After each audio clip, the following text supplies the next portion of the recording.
பிரம்மாண்டமான கட்சி ஒன்று எங்களுடன் கூட்டணிக்கு வரப்போகிறதுன்னு. தமிழ்நாட்டில் 2 பிரம்மாண்டமான கட்சி தான் இருக்குது.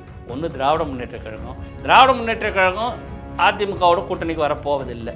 யார் அந்த பிரம்மாண்டமான கட்சி? அது ஒரு முக்கியமான குழு கிடைச்சது.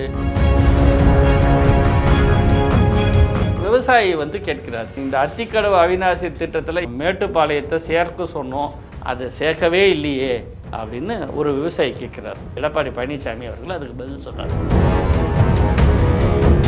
அவர் ஒரு பிரச்சனையை கொண்டு வர்றாரு. தமிழ்நாடே அதிர்ந்து போச்சு. தமிழ்நாட்டில் இருக்கக்கூடிய திராவிட சிந்தனையுள்ள இயக்கங்கள், இடதுசாரி இயக்கங்கள்லாம் அதிர்ந்து போகிற மாதிரி ஒரு ஸ்டேட்மெண்ட்டை கொடுத்தார். அது என்னவென்றால்,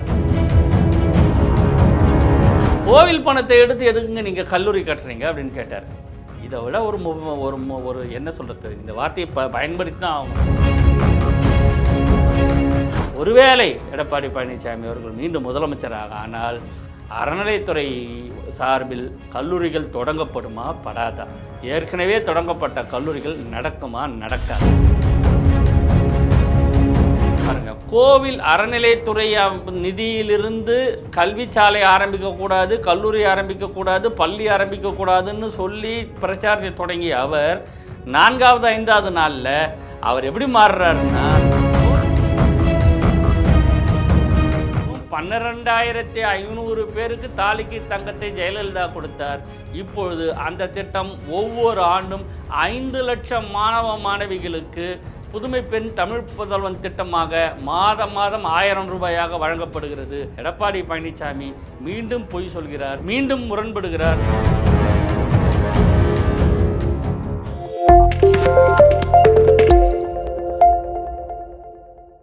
வணக்கம், நான் எஸ்கேபி கருணா. இந்த முறை நம்ம அரசியல் பேச போகிறோம். மாண்புமிகு எதிர்க்கட்சி தலைவர் திரு எடப்பாடி பழனிசாமி, அதிமுகவின் பொதுச் செயலாளர், தேர்தல் பிரச்சாரத்தை தொடங்கி இருக்கிறார். இந்த பிரச்சாரம் தொடங்கும் போதே நான் சொல்லியிருந்தேன், எடப்பாடி பழனிசாமி அவர்கள் இந்த பிரச்சாரத்தின் மூலமாக முழுவதுமாக தன்னைத்தானே அம்பலப்படுத்திக் கொள்வார் என்று. அது அப்படியே நடக்கிறது.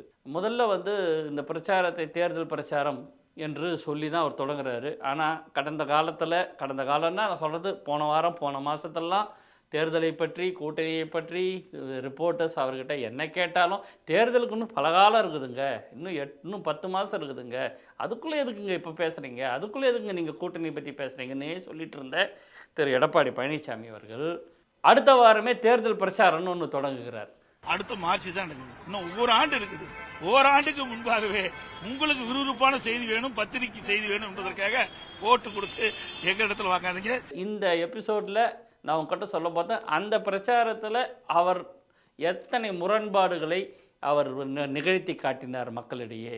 தனக்கான அரசியல் புரிதல் என்ன, தன்னுடைய எவ்வளோ ஒரு முரண்பாடுகளின் மூட்டையாக எடப்பாடி பழனிசாமி இருக்கிறார் என்பது தான் நான் சொல்கிறேன். முதல் நாள் கோவை மாவட்டம் மேட்டுப்பாளையத்திலிருந்து தன்னுடைய பிரச்சாரத்தை அவர் தொடங்குகிறார்.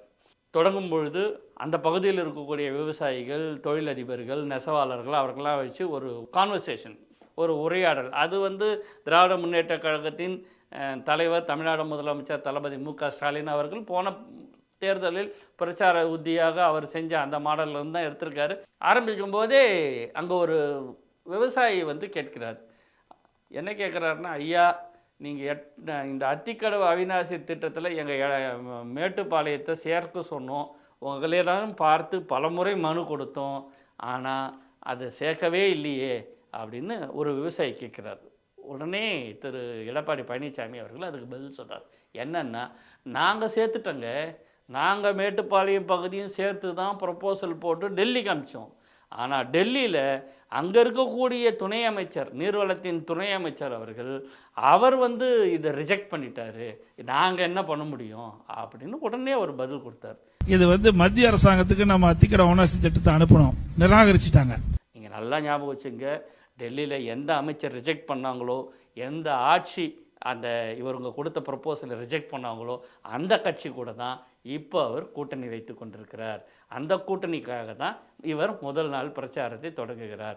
இதுதான் அந்த முதல் நாளிலேயே அவர் நிகழ்த்தி காட்டிய முதல் முரண்பாடு. 2வது முரண்பாடு, தன்னுடைய பிரச்சாரத்தின் 2வது நாள் அவர் ஒரு பிரச்சனையை கொண்டு வர்றாரு. தமிழ்நாடே அதிர்ந்து போச்சு. தமிழ்நாட்டில் இருக்கக்கூடிய திராவிட சிந்தனையுள்ள இயக்கங்கள், இடதுசாரி இயக்கங்கள்லாம் அதிர்ந்து போகிற மாதிரி ஒரு ஸ்டேட்மெண்ட்டை கொடுத்தார். அது என்னவென்றால், ஸ்டாலின் அவர்களிடம் இந்த கேள்வி கேட்கிறார். தமிழ்நாடு முதலமைச்சரிடம் அவர் கேள்வி என்னன்னா, அறநிலையத்துறை நிதியிலிருந்து எடுத்து நீங்கள் எப்படி கல்லூரியை கட்டலான்னு கேட்கிறார். கோயில் பணம் இருந்தது, அறநிலையத்துறையில பணம் இருந்தது, கொடுக்க முடியல, அது இருக்கிற பணத்தை எடுத்து கல்லூரி கட்ட ஆரம்பிக்கணும். அண்ணாவின் பெயரில் கட்சியை நடத்தி கொண்டிருக்கக்கூடிய அண்ணா திராவிட முன்னேற்ற கழகத்தின் பொதுச் செயலாளர் எடப்பாடி பழனிசாமி அவர்கள் தமிழ்நாட்டில் தன்னுடைய நகையை வித்தாவது பிள்ளைய ஃபீஸ் கட்டி பிள்ளைங்களை படிக்க வைக்கணும், சொத்தை வித்தாவது பிள்ளைங்களை படிக்க வைக்கணுன்ற நினைக்கக்கூடிய தமிழ்நாட்டு மக்கள் இருக்கக்கூடிய தமிழ்நாட்டு மக்களிடையே அவர் என்ன சொல்கிறாருன்னா, கோவில் பணத்தை எடுத்து எதுக்குங்க நீங்கள் கல்லூரி கட்டுறீங்க அப்படின்னு கேட்டார். இதை விட ஒரு என்ன சொல்கிறது, இந்த வார்த்தையை பயன்படுத்தி தான் ஆகணும், இதை விட ஒரு முட்டாள்தனமான ஸ்டேட்மெண்ட் ஏதாவது ஒரு அரசியல் தலைவர், திராவிட இயக்கத்தின் தலைவர் சொல்லலாமா? ஏனென்றால் கோவில் பணத்தை எடுத்து அப்படின்னா அந்த கோவில் நிதிகளில் இருந்து எடுத்து மற்ற காரியங்களை மக்களுக்கு பயன்படக்கூடிய காரியங்களை செய்யலாம் என்பது அறநிலையத்துறையில் இருக்கக்கூடிய சட்டமாகவே இருக்கிறது. அந்த சட்டத்தின்படி தான் ஏற்கனவே திரு எம்ஜி ராமச்சந்திரன் யார் இந்த அண்ணா திமுகவை தொடங்கினாரோ அவரே கல்லூரியை தொடங்கியிருக்கார். இன்றைக்கி பழனியில் இருக்கக்கூடிய அந்த பழனி ஆண்டவர் கலை கல்லூரி ஆகட்டும், அது போன்ற கல்லூரிகளுக்கெல்லாம் அவர் பல கட்டடங்களை கட்டியிருக்கிறார். அதற்கப்புறம் அவருடைய கட்சியின் அடுத்த பொதுச் செயலாளராக இருந்த ஜெயலலிதா அம்மையார் அவர்கள் வரும்பொழுதும் இது நடந்தது. மிக முக்கியமான ஒன்றுன்னா, ஸ்டாலினுக்கு கோவில் பணத்தை பார்த்தாலே கண்ணு உறுத்துதுன்னு. இது யாருடைய வார்த்தை என்றால், யார்கிட்ட இருந்து இந்த மாதிரியான விஷயங்கள் வரும்னா, சுத்தமான சங்கிகள், சுத்தமாக இந்து அமைப்புகள், இந்து முன்னணி, இந்த விஹெச்பி இவர்கள் எடுக்கக்கூடிய வாதம் இது. இந்த வாதத்தை ஒரு திராவிட இயக்கத்தின் தலைவராக தன்னை சொல்லிக் கொள்கிறார். அவர் சொல்கிறார், கோவில் நிதியை பார்த்தாலே ஸ்டாலினுக்கு கண்கள் உறுத்துகிறதாம். இதை விட என்ன ஒரு பத்தம்? எப்போ அதுக்கு தமிழ்நாடு ரியாக்ட் பண்ணிச்சு, பெரிய எதிர்வினைகள் வந்தது, பல தலைவர்கள் அதை கண்டித்தார்கள். திராவிட முன்னேற்ற கழகம்னு இல்லை, ஒட்டுமொத்த தமிழ்நாட்டில் யார் ஆட்சிக்கு வந்தாலும் தமிழ்நாட்டு மக்களின் கல்விக்கு தான் முதல் முன்னுரிமை தர வேண்டும் என்பது தான் நம்முடைய ஒட்டுமொத்த தமிழ்நாட்டின் தனித்துவமான ஒரு உண்மை. அதை புரிஞ்சுக்காமல் ஒரு முதல் நாள் அப்படி பேசினார். 2வது நாள் எடப்பாடி பழனிசாமி அடித்த பல்ட்டி என்ன தெரியுமா? அதே பிரச்சாரத்தில் 2வது நாள், இல்லை நான் அப்படி சொல்லலை, அறநிலையத்துறை பணத்திலேருந்து கோவில் ஆரம்பிக்கக்கூடாதுன்னு நான் சொல்லவே இல்லை, அறநிலையத்துறையிலிருந்து கோவில் ஆரம்பித்தா லிமிட்டட் ஃபண்டு தான் இருக்கும், அதனால் நிறைய நீங்கள் செய்ய முடியாது அப்படின்னு தான் நான் சொன்னேன்னு ஒழிய நான் கோவில் பணத்திலிருந்து கல்லூரி ஆரம்பிக்க வேண்டாம் என்று சொல்லவில்லைன்னு அடிச்சார் ஒரு பல்ட்டி. இப்போது நான் கேட்குறது, ஒருவேளை எடப்பாடி பழனிசாமி அவர்கள் மீண்டும் முதலமைச்சராக ஆனால் அறநிலையத்துறை சார்பில் கல்லூரிகள் தொடங்கப்படுமா படாதா? அறநிலையத்துறை சார்பில் ஏற்கனவே தொடங்கப்பட்ட கல்லூரிகள் நடக்குமா நடக்காதா? இதுதான் என்னுடைய கேள்வி. திரு எடப்பாடி பழனிசாமியின் 3வது பல்ட்டி இல்லை, முரண்பாடு தான், ஆனால் அது பல்ட்டியும் முரண்பாடு ஒன்று தானே, அதனால் 3வது பல்ட்டி.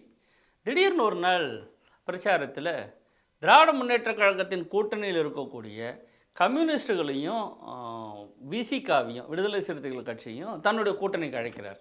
எல்லோரும் மிரண்டு போயிட்டாங்க. இவ்வளவு அதாவது வேறு கட்சியில் இருக்கக்கூடிய வேறு அணியில் இருக்கக்கூடிய கட்சிகளை தன்னுடைய கூட்டணிக்கு அழைப்பது பேசுவது என்பது தமிழ்நாட்டு அரசியலுக்கு ஒன்றும் புதுசு இல்லை. ஆனால் இதெல்லாம் திரை மறைவில் பின்னாடி நடக்கும். ஆனால் முதன்முறையாக பல ஆயிரம் மக்கள் முன்னாடி பிரம்மாண்டமான ஒரு கூட்டத்தை கூட்டிட்டு அது மேலே ஏறி நின்று வேனில் ஏறி நின்று ஓப்பனாக திராவிட முன்னேற்ற கழகத்தின் அணியில் இருக்கக்கூடிய கம்யூனிஸ்ட் கட்சிகளை கூட்டணி கிடைக்காது. என்ன சொல்கிறாருன்னா, அந்த கூட்டணியில் உங்களுக்கெல்லாம் மரியாதை இல்லை, அதனால எங்க கூட்டணியில ரத்தன கம்பளம் விரித்து நாங்கள் வரவேற்கிறோம் என்றார். அனைத்து இந்திய அண்ணா திராவிட முன்னேற்ற கழகத்தை பொறுத்த வரைக்கும் எங்க கூட்டணியில் சேர்கின்றவர்களுக்கு ரத்தன கம்பளம் விரிச்சு வரவேற்கின்ற கட்சி அண்ணா திமுக கட்சி. அதில் என்ன ஒரு மிகப்பெரிய அபத்தம் என்னன்னா, ஏற்கனவே எடப்பாடி பழனிசாமி அவர்கள் பிஜேபியோட கூட்டணி வச்சுட்டு இருக்காரு. இந்தியாவில் பிஜேபியும் கம்யூனிஸ்ட் கட்சிகளும் எந்த மாநிலத்தில் கூட்டணி வச்சிருக்கிறது? இந்தியாவில் விடுதலை சிறுத்தைகளுடைய தலைவர் தொல் திருமாவளவர்கள் அந்த முதல் எதிரியே ஃபாசிசம் தான் சொல்கிறாரு. அப்போ மதவாத சக்திகளை எதிர்த்து தான் அவருடைய கட்சியோட முதல் கொள்கையே இருக்கும்பொழுது அவரை பிஜேபியை கூட்டணியில் வச்சுக்கிட்டு அவர் அழைக்கிறார். அந்த முரண்பாடை அந்த அபத்தத்தை மறுநாளே இல்லை அன்று இரவே அடுத்த ஒரு 2 மணி நேரம் 3 மணி நேரத்திலேயே கம்யூனிஸ்ட் கட்சியின் பொதுச் செயலாளர்களும் திரு தொல்மாவளவர்களும் கடுமையாக விமர்சனம் பண்ணி எடப்பாடி பழனிசாமியின் அழைப்பை நிராகரித்தார்கள், பொது வெளியில் நிராகரித்தார்கள்.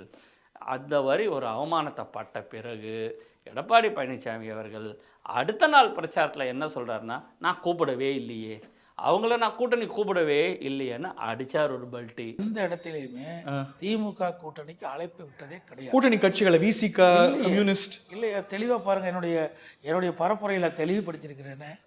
இது எடப்பாடி பழனிசாமியின் 3வது முரண்பாடு. திரு எடப்பாடி பழனிசாமியின் 4வது முரண்பாடு. இந்த பிரச்சாரத்தில் திடீரென்று ஒரு ஸ்டேட்மெண்ட் கொடுக்குறாரு. அது என்னன்னா, ஒரு பிரம்மாண்டமான கட்சி ஒன்று எங்களுடன் கூட்டணிக்கு வரப்போகிறதுன்னு. பிரம்மாண்டமான கட்சி எங்க கூட்டணியில் வர சேர இருக்குது. நினைச்சு பார்க்காத அளவுக்கு ஒரு கட்சி வரப்போகுது. தமிழ்நாட்டு அரசியலில் தினமும் அரசியல் விவாதங்களில் தினமும் தொலைக்காட்சிகளில் விவாத மேடை போட்டு பேசி கொண்டிருக்கிற இந்த அரசியல் சூழலில் ஒரு எதிர்க்கட்சி தலைவர் இவ்வளோ பெரிய ஒரு ஸ்டேட்மெண்ட்டை சொன்னால், இவ்வளோ பெரிய விஷயத்தை சொன்னால் அது பெருசாக பரபரப்பாகும். இப்போ யார் அந்த பிரம்மாண்டமான கட்சி? தமிழ்நாட்டில் 2 பிரம்மாண்டமான கட்சி தான் இருக்குது. ஒன்று திராவிட முன்னேற்ற கழகம், இன்னொன்று அண்ணா திராவிட முன்னேற்ற கழகம். திராவிட முன்னேற்ற கழகம் அதிமுகவோட கூட்டணிக்கு வரப்போவதில்லை. அப்போ வேறு எந்த பிரம்மாண்டமான கட்சி அதை சொல்கிறார்? தமிழ்நாட்டில் அடுத்தது பெரிய கட்சியாக இருக்கக்கூடிய காங்கிரஸ் திராவிட முன்னேற்ற கழகத்துக்குடன் இருக்கிறது. தமிழ்நாட்டில் எல்லா இடங்களிலும் வலிமையாக, சித்தாந்த ரீதியாக வலிமையாக இருக்கக்கூடிய விடுதலை சிறுத்தைகள் கட்சி திராவிட முன்னேற்ற கழக கூட்டணியில் இருக்கிறது. பிரம்மாண்டமான கட்சின்னு சொல்ல முடியலனாலும் மீண்டும் சித்தாந்த ரீதியாக வலிமையாக செயல்பாட்டில் மக்கள் பிரச்சனைகளுக்காக போராடி கொண்டு இருக்கக்கூடிய, எப்பொழுதும் மக்களுடன் இருக்கக்கூடிய கம்யூனிஸ்ட் இயக்கங்கள் திராவிட முன்னேற்ற கட்சிகள் இருக்குது. அப்போ பெரிய கட்சின்னு பார்த்தா அடுத்தது பாட்டாளி மக்கள் கட்சியை சொல்லலாம். பாட்டாளி மக்கள் கட்சி ஏற்கனவே அவங்களுடன் கூட்டணியில் இருந்தவர்கள் தான். அதனால் அது வந்து பிரம்மாண்டமான கட்சி கூட்டணிக்கு வரப்போகுது அப்படின்னா அவர் எக்ஸைட் ஆக வேண்டிய அவசியம் கிடையாது. அப்போ வேறு எந்த கட்சி? கேப்டன் விஜயகாந்தோடைய தேமுதிக அந்த கட்சியா? அந்த கட்சியும் ஏற்கனவே அவங்க கூட கூட்டணியில் இருந்தவங்க தான். அதுக்கும் அவர் எக்ஸைட் ஆக வேண்டிய அவசியம் கிடையாது. அப்போது கூட்டணியில் அவர் எந்த கட்சியை பிரம்மாண்டமான கட்சி என்று சொல்கிறாருன்னு இன்றைக்கு வரைக்கும் ஒரு பெரிய புதிராக இருக்கிறது. அதை விமர்சகர்கள் 2 கட்சியோடு அடையாளம் பண்ணுறாங்க. ஒன்று நடிகர் விஜய் ஆரம்பித்திருக்கக்கூடிய தாவேகா, 2வது சீமான் அவர்கள் ஏற்கனவே நடத்தி கொண்டிருக்கக்கூடிய நாம் தமிழர் கட்சி. இதில் நாம் தமிழர் கட்சி தனித்து தான் போட்டி என்று சொல்லி பல இடங்களில் வேட்பாளரே அறிவித்து அவர் வேலை செஞ்சிட்ருக்காரு. அவர் இந்த நிமிடம் வரைக்கும் அதிமுகவுடன் போக மாட்டேன்னு தான் சொல்லிட்டு இருக்காரு. என்னமோ இன்னைக்கு தான் நான் கட்சி ஆரம்பிச்சு பேசுற மாதிரி தெரியுங்க. 14 ஆண்டுகளா சொல்லிக்கிட்டே வரேன். 15 ஆண்டுகளா ஏற்கனவே சொல்லிட்டேன். வேட்பாளர் எந்த கட்சியாவது போட்டிருக்கா? எந்த கட்சியாவது போட்டிருக்கா? 150 வேட்பாளர் களத்தில் நின்று வேலை செய்யறான். இந்த என் தங்கச்சி இந்த விழுப்புரத்துல போட்டிடுறா என் தங்கச்சி. அதை புரிஞ்சுக்கிட்டு இந்த தேர்தலில் விவசாய சின்னத்துக்கு ஓட்ட போட்டு மீதி இருக்கிறது விஜய் ஆரம்பிச்சிருக்கக்கூடிய கட்சி தான். விஜய் ஆரம்பிக்கக்கூடிய கட்சியை விஜய் இது வரைக்கும் தேர்தலில் நிற்கவில்லை. எந்த தேர்தல் நிற்கக்கூடிய வாய்ப்பு இருந்தது? இந்த நாடாளுமன்ற தேர்தலில் நின்று அவர் நிரூபித்திருக்கலாம். அவர் நிற்கலை. இடைத்தேர்தல்களை எதிலையும் பங்கெடுத்து கொள்ளவில்லை. நேராக நடித்தா ஹீரோ தான் அப்படின்ற மாதிரி நேராக சிஎம்மாக தான் ஆவேன் அப்படின்னு சொல்லி அவர் திட்டமிட்டு கொண்டிருக்கக்கூடிய இந்த சூழ்நிலையில் பிரம்மாண்டமான கட்சி என்று திரு எடப்பாடி பழனிசாமி சொன்னது விஜய் கட்சி தான் என்று எல்லோரும் நினைக்கிறார்கள்.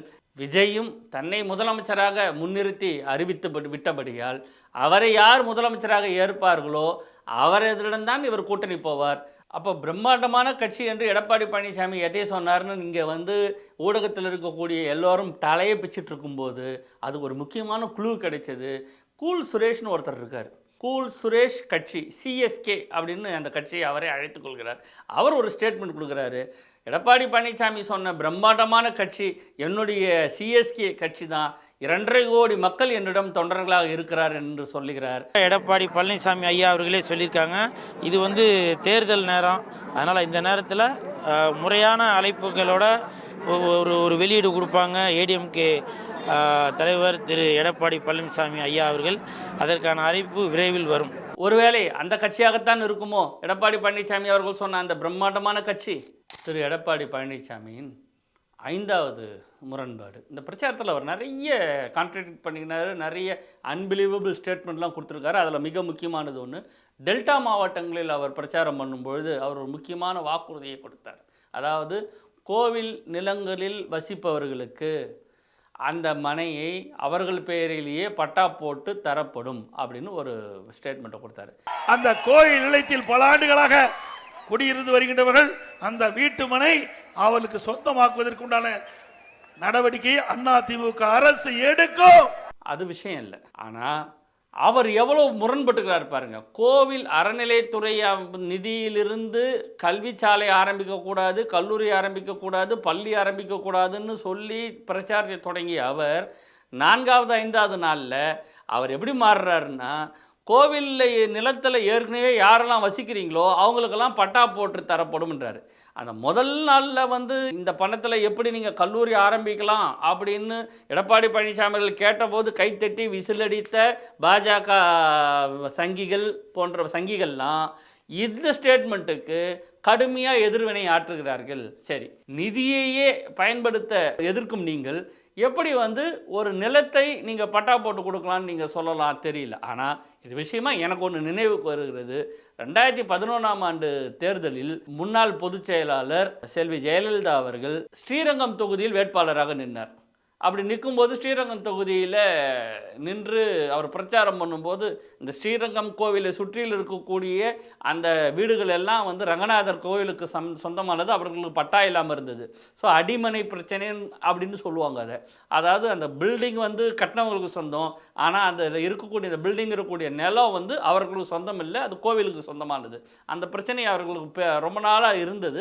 செல்வி ஜெயலலிதா அவர்கள் ஸ்ரீரங்கத்தில் நின்று வேட்பாளராக பிரச்சாரம் செய்யும்பொழுது அந்த கோவிலில் நிலங்களில் அடிமனைகளை அவர்களுக்கே பட்டா போட்டு தரப்படும் என்ற முக்கியமான வாக்குறுதியை கொடுத்தார், வென்றார், முதலமைச்சரானார். அதன் பிறகு இறக்கும் வரை அவர் முதலமைச்சராக இருந்தார். அதன் பிறகு 4 ஆண்டு காலம் எடப்பாடி பழனிசாமி முதலமைச்சராக இருந்தார். 10 ஆண்டு காலம் அதிமுக அந்த வாக்குறுதியையே காப்பாற்றவில்லை. இவர்கள் இனிமே ஜெயிச்சு இனிமே முதலமைச்சராகி அடிமனையை நான் வந்து பட்டா போட்டு கொடுப்பேன் அப்படின்னு சொல்லக்கூடிய எடப்பாடியின் இந்த கூத்து எவ்வளோ பெரிய முரண்பாடு. 6வது அபத்தம்.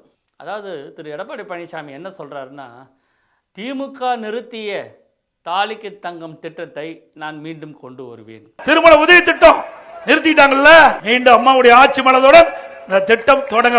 இதுவே பொய். திமுக தாலிக்கு தங்கம் திட்டத்தை நிறுத்தவில்லை. தாலிக்கு தங்கம்னு ஒரு திட்டத்தை ஜெயலலிதா அம்மையார் அவர்கள் ஆரம்பித்து அதை வந்து ஏழை பெண்களுக்கு கொடுப்பதற்காக அவர் நடத்தி வந்தார். செல்வி ஜெயலலிதா நடத்திய அந்த தாலிக்கு தங்கம் திட்டமும் பரவலாக எல்லா பெண்களுக்கும் ஏழை பெண்களுக்கும் கொடுக்கப்படவில்லை. அவர் கொடுத்ததே வந்து 2016-17 கடைசியாக அவர் கொடுத்தது வந்து 12,500 பேருக்கு. தமிழ்நாட்டில் ஏழை பெண்கள் 12,500 பேர் மட்டும்தான் இருக்காங்களா? ஏதோ ஒரு திட்டம் என்று அவர் நடத்தி வந்திருந்தார். அந்த திட்டத்தை 2017-18 எடப்பாடி பழனிசாமி அவர்கள் முதலமைச்சராக வந்ததிலிருந்து அந்த திட்டம் படிப்படியாக தங்கம் வாங்குவதை கொள்முதல் செய்வதை நிறுத்தி 2018-19 அந்த திட்டத்தை ஸ்டாப் பண்ணிட்டாங்க. யாருக்குமே கொடுக்கல. 2018-19, 19-20, 20-21 ஆக 3 ஆண்டுகள் எடப்பாடி பழனிசாமி முதலமைச்சராக இருந்த போதே அந்த திட்டம் நிறுத்தப்பட்டு விட்டது. அப்போ திமுக தான் அந்த திட்டத்தை நிறுத்துச்சு அப்படின்னு ஒரு உலகமாக போய் பப்ளிக்கில் சொல்கிறாரு. சரி, திராவிட முன்னேற்ற கழகம் ஆட்சிக்கு வந்தது 2021-22. அப்பொழுது தமிழ்நாடு முதலமைச்சர் தளபதி ஸ்டாலின் அவர்கள் அந்த தாலிக்கு தங்க திட்டம் வந்து ஏற்கனவே 3 ஆண்டுகள் நிறுத்தி பெரிய பேக்லாக் இருக்குது. அவ்வளோ பேக்லாக் இருக்கக்கூடிய திட்டத்தை இவர் எடுத்து அவர்களுக்கும் தங்கம் கொடுக்க வேண்டியது இருக்கிறது, எதுக்கு மேலே வரவங்களுக்கும் தங்கம் கொடுக்க வேண்டியது. அப்போ பயனாளிகள்னு பார்த்தா எல்லாருக்கும் பரவலாக போய் சேரவில்லை. செலக்டிவாக கட்சிக்காரங்க யாரோ அதிமுகவில் அவர்களுக்கு மட்டுமே செலக்ட் பண்ணி கொடுத்துருக்காங்க. நம்மளுடைய திட்டம் அப்படி இருக்கக்கூடாது, எல்லா மக்களுக்கும் பாரபட்சமின்றி போக வேண்டும் என்பதற்காக அந்த திட்டத்தை ரீடிசைன் பண்ணார். புதுமை பெண் அப்படின்ற திட்டத்தை ரீடிசைன் பண்ணி அரசு பள்ளியிலிருந்து படித்து உயர்கல்விக்கு போகக்கூடிய எல்லாருக்கும் மாதம் 1000 ரூபாய் கல்வி உதவித்தொகையாக வழங்க தொடங்கினார். அது ஒரு அற்புதமான திட்டம். அதனால் மாதம் 1000 ரூபாய் செலவுக்கு வருதுன்ற ஒரு காரணத்துக்காகவே கல்லூரியில் சேர்ந்தாங்க. அதனால் பெரிய 30% பெண்கள் உயர்கல்விக்கு வருவது அப்படியே விசிபிளாக உயர்ந்தது. அதன் பிறகு மாணவர்கள் கேட்டாங்க, அவர்களுக்கும் தமிழ் புதல்வன் திட்டம் மூலமாக மாதம் 1000 ரூபாய் கொடுக்கப்படுகிறது. வெறும் 12,500 பேருக்கு தாலிக்கு தங்கத்தை ஜெயலலிதா கொடுத்தார். இப்பொழுது அந்த திட்டம் ஒவ்வொரு ஆண்டும் 5 லட்சம் மாணவ மாணவிகளுக்கு புதுமை பெண் தமிழ் புதல்வன் திட்டமாக மாதம் 1000 ரூபாயாக வழங்கப்படுகிறது. இதுதான் சமூக நீதிக்கான திட்டம், இதுதான் சமூக நீதிக்கான அரசு. எடப்பாடி பழனிசாமி மீண்டும் பொய் சொல்கிறார், மீண்டும் முரண்படுகிறார். மீண்டும் அவர் பேசிய பேச்சின் முக்கியமான அபத்தம் இது.